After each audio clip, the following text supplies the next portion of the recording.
Let me read a longish passage from Andrew Murray's book, With Christ in the School of Prayer.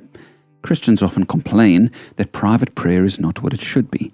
They feel weak and sinful. The heart is cold and dark. It is as if they have so little to pray for, and in that little they have no faith or joy. They are discouraged and kept from prayer by the thought that they cannot come to the Father as they should or as they wish. Child of God, listen to your teacher.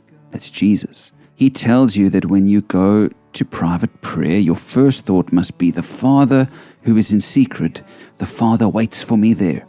If your heart is cold and prayerless, you even more urgently must go into the presence of the loving Father. Do not think of how little you have to bring to God, but of how much He wants to give to you. Just place yourself before Him and look up into His face. Think of His love, His wonderful, tender, pitying love. The Father's loving heart will give light and warmth to yours. Oh, do what Jesus says. Just shut the door and pray to your Father who is in secret.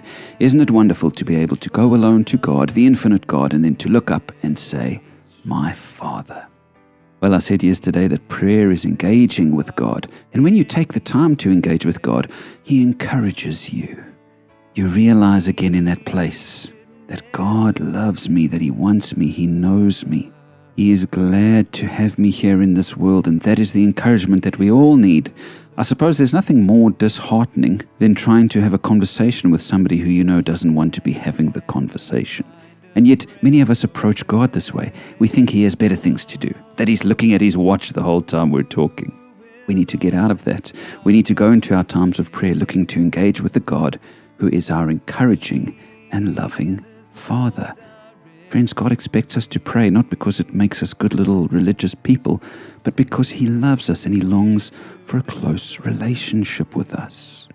You can pray in a very mechanical way, disengaged from God, trying to get through your list.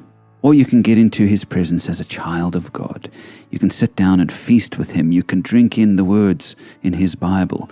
You can sing His praise with gladness in your moments with Him. That's prayer. And it will leave you encouraged and comforted every time. But with a load of care